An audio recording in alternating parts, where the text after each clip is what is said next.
Assalamualaikum ayah bunda di channel Cerita Rakyat. Setiap kehidupan pasti ada ujian. Bayangkan bunda, seorang istri yang selama ini hidup dalam kemewahan justru harus menelan pahitnya pengkhianatan dari lelaki yang ia sebut sebagai suami. Di malam yang tenang, ia disuguhi cangkir teh, tapi bukan untuk menenangkan hati, melainkan untuk menghabisi nyawanya demi asuransi senilai 20 miliar rupiah. Namun, apa yang terjadi selanjutnya justru membuat semua mata terbelalak. Namun sebelumnya, bagi yang beragama Islam, saya sarankan untuk menulis sholawat Nabi Muhammad agar kelak sholawat ini menjadi saksi untuk mendapat syafaat kita di akhirat ya bunda. Like dan subscribe ke channel ini sangat membantu kita selalu bersyukur atas hidup. Jakarta Selatan, deretan rumah elit berjejer rapi dengan halaman luas dan mobil-mobil mahal yang terparkir di garasi. Salah satunya adalah rumah bergaya modern minimalis berwarna putih gading milik Reza Pratama dan Dinda Rukmana. Di mata tetangga dan dunia maya, mereka adalah pasangan impian. Reza, pria tinggi dengan senyuman ramah dan jas rapi, dikenal sebagai pengusaha properti sukses yang kerap diundang ke televisi. Sementara Dinda, mantan model yang berhijrah menjadi influencer spiritual, dikenal kalem, lembut, dan disukai banyak orang. Namun di balik citra sempurna itu, rumah mereka lebih dingin dari es. Sudah berbulan-bulan Dinda merasakan ada yang berubah. Reza sering pulang larut, bahkan kadang menginap di luar kota. Tapi bukan itu yang membuat Dinda curiga. Ia wanita yang peka. Ia bisa mencium aroma parfum wanita di kerah jas suaminya. Ia bisa melihat tatapan kosong yang dulu hangat. Ia bisa merasakan bahwa cinta di rumah itu sedang sekarat, bahkan oleh orang yang paling ia percayai. Di ruang makan besar dengan lampu gantung kristal, Dinda duduk sendirian sambil menatap ponselnya. Ia baru saja melihat unggahan seorang teman yang tanpa sengaja memotret Reza sedang makan malam dengan seorang wanita muda di restoran rooftop. Komentar netizen sudah bermunculan, namun Dinda hanya menggulir layar pelan. Ia menghela napas panjang, namun menatap kosong keluar jendela. Tak lama Reza pulang dengan jas rapi dan wajah lelah. Ia meletakkan koper di sofa tanpa menatap Dinda. Ia langsung ke kamar mandi. Dinda memperhatikannya diam-diam. Saat Reza keluar, pria itu membawa beberapa lembar kertas dan meletakkannya di meja. Sayang, bisa tolong tanda tangan ini? Asuransi jiwa. Aku perpanjang dan tambah nilai perlindungannya 20 miliar supaya kita aman kalau ada apa-apa, ucap Reza sambil menyeruput kopi. Dinda menatapnya lekat. Ada jeda panjang sebelum ia menjawab. Karena proyekku makin besar dan kita nggak tahu hidup seperti apa ke depannya, jawab Reza cepat. Sedikit defensif. Dinda menunduk sambil mengambil pena. Hatinya ragu, tapi ia terlalu lelah untuk bertengkar. Ia terlalu takut untuk menerima bahwa hatinya mungkin sudah dikhianati. Maka ia tanda tangan. 1 lembar, 2 lembar. Lalu ia simpan kembali semuanya ke dalam map. Beberapa hari kemudian, suasana rumah semakin dingin. Reza makin sering keluar rumah. Dinda mulai sering berdiam diri di musola kecil di lantai 2, berdoa, menangis, dan memohon petunjuk. Ia merasa ada yang aneh, sesuatu yang tidak biasa sedang mendekat. Sampai pada suatu malam, Reza pulang lebih cepat dari biasanya. Ia membawa 2 gelas teh jahe, favorit Dinda. Senyum manis terpancar dari wajahnya. Terlalu manis hingga terasa aneh. Aku bikinin teh sayang, kamu kelihatan capek, ucapnya sambil duduk di samping ranjang. Dinda menerimanya, tapi tangannya sedikit gemetar. Ia mencium aroma teh itu, tapi ada aroma lain, lebih tajam, lebih menyengat. Ia berpura-pura meminumnya. Sambil tersenyum, ia menaruh gelas itu di meja kecil sebelah tempat tidur. Terima kasih mas. Reza tersenyum, mencium kening Dinda, lalu tidur lebih dahulu. Tapi Dinda tetap terjaga. Dalam gelap, ia mengambil botol kecil dari laci dan menuangkan sedikit tehnya ke dalam. Pagi harinya, ia mengirimkan cairan itu ke laboratorium melalui sahabatnya, Aira yang bekerja di klinik. 2 hari kemudian, Aira menelepon dengan suara panik. Din, ini tuh teh mengandung arsenik dosis tinggi loh. Dinda seperti ditarik keluar dari tubuhnya. Ia duduk terdiam di dalam kamar mandi, matanya kosong, wajahnya pucat. Ia tidak menangis, tidak menjerit, tapi di dalam dadanya sesuatu hancur berkeping-keping. Pria yang dulu mengucap ijab kabul di hadapan ayahnya, pria yang bersumpah menjaga, melindunginya, kini ingin menghabisinya demi uang. Hening menguasai malam. Tapi dalam hening itu sebuah gagasan muncul. Bukan nyawa yang ia pilih, tapi kepura-puraan. Sebuah kematian palsu untuk membongkar semua kebenaran. Beberapa hari kemudian, Dinda mengatur semuanya secara diam-diam. Ia menghubungi Aira dan seorang detektif swasta bersama Bagas yang pernah menjadi relawan hukum dalam kasus KDRT. Mereka menyusun rencana membuat Dinda seolah wafat akibat keracunan makanan di dalam sebuah villa sewaan di kawasan perbukitan Sentul. Dinda mulai menyiapkan dokumen-dokumen medisnya, surat izin, dan membuat skenario yang rapat. Ia membuat unggahan di Instagram seolah sedang berlibur ke Sentul sendirian untuk menenangkan diri. Padahal di sana ia bersama Aira dan Bagas telah menyusun hari kematiannya. Tanggal 14, pukul 2 dini hari, Dinda disuntik cairan penurun detak jantung hingga hampir tidak terdeteksi. Aira mengatur napas buatan. Bagas mengatur kamera dan saksi. Lalu mereka menghubungi ambulan dan mengatur agar rumah sakit menyatakan Dinda wafat akibat gagal jantung mendadak. Berita duka itu menyebar pagi harinya. Jakarta gempar, Instagram penuh ucapan bela sungkawa. Akun Dinda dibanjiri komentar. Influencer lain membagikan berita wafatnya dengan tangis dan keharuan. Reza tampak hadir di rumah sakit dengan wajah duka. Bahkan ia menangis di depan kamera wartawan, mengatakan bahwa ia kehilangan wanita terbaik dalam hidupnya. Padahal di belakang itu semua, Reza tersenyum lebar dalam mobilnya. Cepat atau lambat cair juga itu asuransinya. Hehehe, gumamnya sambil merokok tenang. Ia tidak tahu bahwa semua gerak-geriknya sedang direkam dan Dinda masih hidup. Jauh di sebuah rumah di persembunyian, Dinda menyaksikan siaran pemakamannya sendiri dari layar ponsel. Ia menangis tapi bukan karena sedih, melainkan karena sadar dunia begitu mudah dibohongi, termasuk suaminya sendiri. Tapi semua baru akan dimulai. Setelah pemakaman palsu Dinda usai dan dunia percaya bahwa ia telah tiada, Jakarta perlahan kembali tenang. Namun di balik ketenangan itu, Reza mulai bergerak. Ia segera menghubungi agen asuransi untuk mengurus klaim santunan jiwa milik mendiang istrinya. Maaf Pak Reza, karena nominal asuransi mencapai 20 miliar, kami harus melakukan proses verifikasi lanjutan, ucap suara di seberang telepon. Reza tidak menunjukkan kegelisahan. Ia sudah mempersiapkan semuanya, dokumen kematian, salinan rekam medis dari rumah sakit, hingga laporan dari saksi yang telah disuap untuk memperkuat skenarionya. Di dalam pikirannya hanya ada satu tujuan, money, money, money. Beberapa hari setelahnya, Reza terlihat duduk di sebuah restoran hotel berbintang 5 di kawasan SCBD. Bersama seorang wanita muda berambut panjang, duduk dengan santai, menggunakan gaun merah terang dan perhiasan mencolok. Namanya Anastasia, selegram yang sedang naik daun dengan ribuan pengikut dan gaya hidup serba glamor. Dialah orang ketiga dalam rumah tangga Reza dan Dinda. Sosok yang selama ini menjadi pelarian Reza dari kehampaan rumahnya, atau lebih tepatnya pelampiasan dari kerakusan dan keserakahan. Aku udah bosan sembunyi nih mas, sekarang Dinda udah gak ada. Kenapa sih kita tuh gak tinggal bareng aja? Ucap Anastasia sambil memainkan sendok peraknya. Reza tersenyum. Sebentar lagi, begitu dana cair, kita pindah ke apartemen di Dubai.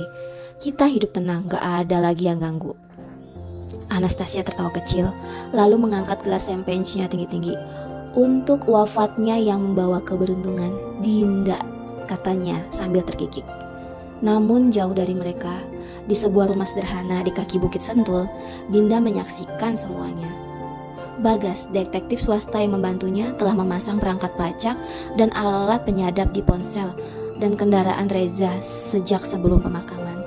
Semua gerak-gerik Reza termasuk percakapan dengan Anastasia terekam dan dikirim ke server milik Dinda. Dinda menyaksikan setiap detik pengkhianatan itu. Tangannya terkepal, bukan karena cemburu, tapi karena ngeri. Betapa manusia bisa menghilangkan nyawa hanya demi sebuah kehidupan mewah yang gak abadi. Din, lo yakin mau ngelanjutin? Tanya Bagas di ruang tengah, memandangi layar yang menunjukkan Reza sedang tertawa di rooftop hotel. Dinda mengangguk pelan. Dia harus tahu, tidak semua orang yang meninggal akan tetap diam. Hari-hari berikutnya, Dinda dan tim bekerja diam-diam. Ia mulai membuat akun-akun anonim di media sosial. Salah satunya bernama Suara Istri Tak Bersuara. Anjay.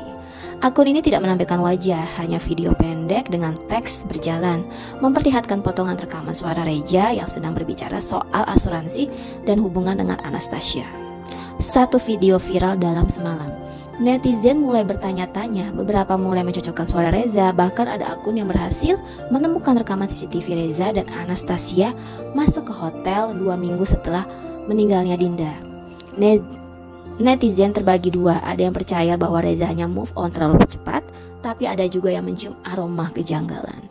Di balik layar, Dinda terus mengumpulkan bukti. Mereka menggali data asuransi, mencocokkan waktu kejadian, memeriksa aliran dana ke rekening Anastasia.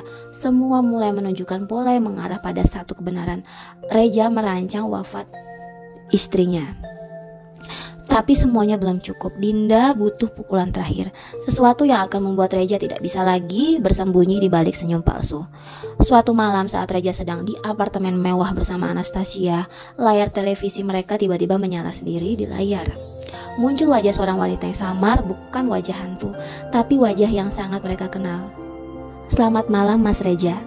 Suara dari layar terdengar dingin. Anastasia menjerit dan menjatuhkan gelasnya. Reza terpaku, wajahnya pucat. Ia berjalan mendekat ke layar dan mencoba mematikan TV itu. Tapi nggak bisa, suara itu terus berputar. "Aku belum meninggal, dan semua orang akan tahu apa yang akan kamu lakukan." Gambar itu menghilang, padam seketika. Anastasia menggigil. Reza mengeluarkan ponselnya, tapi tidak ada sinyal. Ia berlari keluar, namun lift tak bergerak. Ia terjebak dalam ruangan yang hanya berisi bayangan dan rasa bersalah.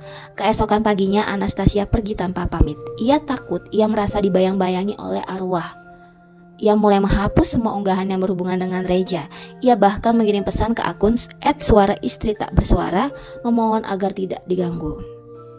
Sementara Reza kini seperti orang kebingungan. Ia kehilangan kendali, setiap langkahnya seolah diawasi, setiap gerak-geriknya membuat paranoid. Namun semua itu belum berakhir, sebab Dinda belum muncul secara nyata. Ia masih menyusun momen yang tepat. Ia tidak ingin sekedar membuat Reza takut, ia ingin membuat Reza diadili oleh hukum, bukan hanya rasa bersalah. 3 minggu kemudian, pihak asuransi menghubungi Reza dan menyampaikan bahwa klaim telah disetujui. Uang 20 miliar akan dicairkan dalam waktu 2 hari kerja ke rekening yang telah didaftarkan. Reza kegirangan. Ia kembali ke hotel tempat ia biasa bertemu dengan Anastasia, berharap bisa merayakan bersama. Tapi yang ia temukan di ruangan suite bukanlah wanita muda itu. Yang ia temukan adalah amplop coklat tebal di atas tempat tidur bertuliskan namanya. Dengan jantung berdegup kencang ia membukanya. Di dalamnya ada foto-foto dirinya bersama Anastasia. Ada juga transkrip percakapan saat ia meminta asuransi dipercepat, serta rekaman CCTV saat ia menaruh racun di teh Dinda. Semua dalam satu berkas lengkap, dan di bawah semuanya ada sebuah kertas kecil bertuliskan, "Jika aku wafat sekali, aku juga bisa hidup 2 kali. Tapi kamu hanya akan punya 1 kesempatan untuk mempertanggungjawabkan segalanya." Tanda tangan di bawah ini membuat Reza gemetar. Ia tidak percaya itu adalah tanda tangan Dinda. Suasana rumah duka di Kemang pagi itu begitu ramai. Mobil-mobil mewah berjejer di sepanjang jalan. Karangan bunga dari berbagai tokoh dan selebriti memenuhi pagar. Di pelataran, para pelayat berdatangan dengan muka duka. Mereka tidak menyangka Dinda Rukmana, wanita yang dikenal lembut dan religius itu, harus berpulang di usia muda. Di dalam ruangan utama, peti jenazah berlapis beludru putih tampak dikelilingi oleh keluarga, teman dekat, dan rekan bisnis. Foto Dinda yang mengenakan gamis biru muda dengan senyum teduh terpajang besar di samping peti. Beberapa orang tak kuasa menahan nangis. Bahkan beberapa influencer ternama ikut membagikan momen kehilangan ini di sosial media. Namun dari semua tangisan itu, ada yang paling mencolok adalah Reza. Ia berdiri tepat di samping peti jenazah, mengenakan jas hitam dengan wajah sendu dan mata sembab.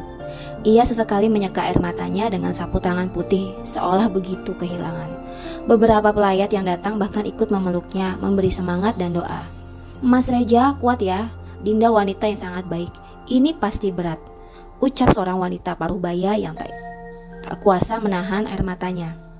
Reza hanya mengangguk pelan, tak ada sepatah kata pun yang keluar dari bibirnya. Ia terlihat begitu terpukul. Tapi tak ada yang tahu bahwa di balik wajah sedih itu tersembunyi rasa puas dan lega. Karena bagi Reza, hari ini bukan hari berkabung. Hari ini adalah awal dari kehidupan baru. 3 hari setelah pemakaman, Reja terlihat mengurus dokumen pencairan asuransi di kantor pusat perusahaan asuransi internasional. Ia datang dengan setelan jas biru tua dan berkas lengkap di tangannya. Pegawai asuransi menyambutnya dengan sopan, lalu membawanya ke ruangan pertemuan. Semua dokumen sudah lengkap, Pak Reza. Hanya tinggal proses administrasi internal. Uang akan ditransfer ke rekening Bapak paling lambat 7 hari kerja, ucap petugas wanita sambil tersenyum ramah. Reza membalas senyum itu.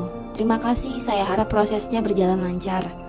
Di dalam mobilnya, Reza menyandarkan tubuh dan tersenyum puas. Ia memejamkan mata, membayangkan dirinya dan Anastasia hidup mewah di Dubai tanpa beban masa lalu. Ia membayangkan malam-malam panjang di hotel bintang 5, jet pribadi, pesta eksekutif, dan segala kenikmatan duniawi yang selama ini hanya bisa ia impikan. Namun, di sebuah tempat terpencil yang jauh dari keramaian, Dinda masih hidup. Ia duduk di depan layar laptop bersama Bagas dan Aira, menyaksikan video pemakamannya sendiri. Ia melihat bagaimana para pelayat menangis, bagaimana sahabat-sahabatnya mencium peti kosong itu, dan yang paling yang sorot adalah wajah Reja. Bibir Reja mengatup. Bibir Dinda mengatup, matanya menatap layar tanpa berkedip. Dia menangis tanpa beban loh, seolah tuh gak ada dosa di hatinya, ucapnya pelan. Bagas menoleh, tangisan seperti itu tuh biasanya gak bertahan lama. Kita akan bongkar semuanya. Dinda mengangguk, tapi hatinya tetap berat. Ia tidak menyangka suami yang selama ini ia jaga dan ia doakan bisa merancang wafatnya sendiri demi uang. Dan sekarang dunia sedang memuja si penjahat itu sebagai suami setia yang kehilangan istri tercinta. Hari demi hari berlalu, Reja mulai hidup lebih bebas. Ia tidak bersembunyi lagi. Ia mulai sering tampil di depan umum bersama Anastasia meski belum mengakui hubungan mereka. Mereka menghadiri pesta, gala dinner, bahkan beberapa acara amal. Anastasia pun mulai kembali aktif di Instagram. Ia unggah foto-foto private jet, hotel bintang 5, dan dinner mewah di rooftop hotel. Captionnya selalu penuh simbol, menikmati hidup tanpa rasa takut, atau setelah hujan selalu ada pelangi. Pret. Netizen terbagi, ada yang mencurigai hubungan mereka, tetapi ada juga yang justru memuji Reja karena mampu bangkit dari kesedihan. Sementara itu, akun TokTok anonim bernama Suara Istri Tak Bersuara semakin viral. Video-videonya semakin berani. Salah satunya menampilkan suara rekaman Reja yang sedang berbicara dengan agen asuransi. Begitu dana cair, saya akan transfer rekening pribadi. Jangan beritahu siapa-siapa. Netizen mulai curiga. Beberapa bahkan menduga bahwa wafatnya Dinda bukan hanya wafat biasa. Komentar mulai memanas. Kalau bener ya, ada yang disembunyikan. Gila, jangan-jangan Dinda selama ini ditip. Akun ini siapa sih? Jangan main-main woi sama nyawa orang. Tapi tak ada yang tahu karena Dinda tetap diam. Ia menunggu waktu yang tepat. Suatu malam, Reja dan Anastasia menginap di sebuah resort mewah di puncak Bogor. Di tengah angin dingin dan kabut tipis, mereka duduk di balkon kamar sambil menikmati wine dan melihat bintang. Semua terasa tenang ya, Mas, ucap Anastasia sambil menyandarkan kepalanya ke bahu Reja. Reja mengangguk. Iya, akhirnya semua selesai. Namun saat kembali masuk ke kamar, lampu kamar mendadak padam. Televisi menyala dengan sendirinya. Di layar muncul wanita hijab putih dengan mata menatap tajam. Reja, hidupmu baru saja dimulai. Anastasia menjerit. Reja berdiri terpaku. Wajah itu, ya wajah yang selama ini ia lihat dalam mimpinya. Wajah Dinda. Seketika layar televisi padam, tapi di meja kamar ada satu surat dengan tulisan tangan. Suara itu berisi, uang yang kau tunggu akan membawamu pada kehancuran dan aku akan menunggu hingga semua orang tahu kebenarannya. Reja mengangkat surat itu dengan gemetar. Dadanya sesak, ia ingin keluar dari kamar itu. Tapi pintu terkunci, ponselnya tidak ada sinyal, dan lagi-lagi ia terjebak dalam sebuah kutukan. Pagi harinya Reja terlihat seperti orang linglung. Ia tidak percaya, hanya duduk diam di ruang sarapan resort. Anastasia mencoba menenangkannya, tapi ikut panik melihat perubahan Reja. Di tempat lain, Dinda menyaksikan semuanya, senyum tipis di wajahnya. Tapi ini bukan tentang balas dendam, ini tentang kebenaran, dan kebenaran harus berjalan hingga semua topeng jatuh satu persatu. 7 hari setelah ancaman surat misterius muncul di resort puncak, Reja hidup dalam ketakutan. Ia nggak bisa tidur nyenyak. Ia memeriksa ponselnya berulang kali, takut ada video baru dari akun Suara Istri Tak Bersuara. Ia bahkan mulai meragukan kewarasannya sendiri. Setiap kali mendengar suara perempuan lembut di televisi atau radio, ia merasa seperti mendengar suara Dinda. Anastasia pun tidak kalah panik. Ia mulai menyarankan Reza untuk pergi psikolog. Tapi Reza menolak. Ia tahu ini bukan gangguan mental. Ia tahu betul Dinda masih hidup. Tapi bagaimana mungkin? Ia menyaksikan sendiri peti Dinda dikubur. Ia menerima surat wafatnya dari rumah sakit. Semua sah, semua resmi. Tapi firasatnya tidak berbohong. Dan akhirnya hari itu datang. Pukul 9 pagi, Reza dipanggil kantor pusat asuransi di Sudirman untuk proses pencairan tahap akhir. Ia datang sendirian, mengenakan kemeja putih dan celana hitam, tanpa jas. Wajahnya pucat, matanya sayu, tapi ada semacam harapan terakhir yang masih menyala di dalam dirinya. Ia masuk ke ruangan pertemuan. Di sana sudah ada 2 petugas dari perusahaan asuransi, 1 pria, 1 wanita. Mereka menyapa sopan lalu mempersilahkan Reza duduk. Pak Reza, sebelum kami transfer dana ke rekening Bapak, ada proses verifikasi akhir dari tim audit, ucap petugas wanita dengan tenang. Reza mengangguk. Tentu, apa yang perlu saya tanda tangani? Petugas pria membuka map, tapi sebelum sempat memberikan dokumen, pintu ruangan terbuka. Langkah sepatu terdengar masuk perlahan. Suara ketukan hak tinggi menyentuh lantai marmer. Reza menoleh, nafasnya tercekat, matanya membelalak. Ia nyaris terjatuh dari kursi. Sosok itu berdiri tegak, rambutnya panjang, terikat rapi, wajahnya tenang, matanya tajam, dan senyumnya, senyuman yang tidak pernah ia lihat selama bertahun-tahun pernikahan mereka. Itu Dinda, masih hidup. Reza mundur. Kamu? Dinda melangkah pelan lalu duduk di seberang meja. Saya Dinda Rukmana. Saya tidak wafat. Hari ini saya datang untuk menghentikan penipuan terbesar yang dilakukan oleh suami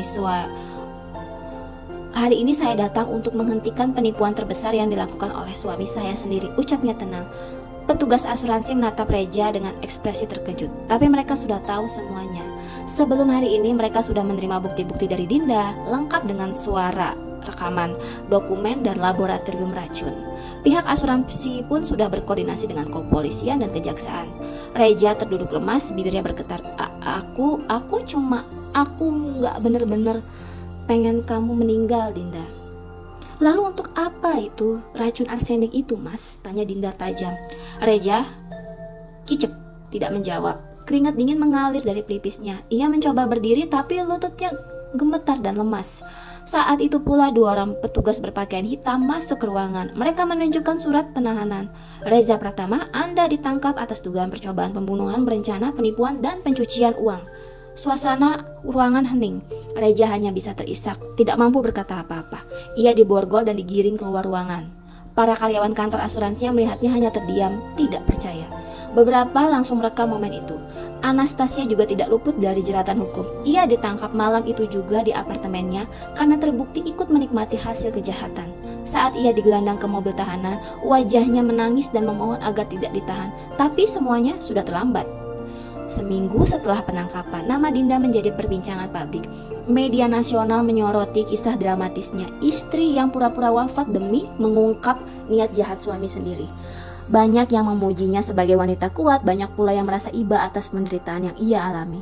Namun Dinda menolak semua undangan wawancara. Ia memilih menyepi, ia pindah ke Bali, menetap di sebuah villa kecil di Ubud, jauh dari hiruk-pikuk Jakarta. Ia mengisi harinya dengan membaca buku, menanam bunga, dan mengajar anak-anak pengungsi membaca Al-Quran.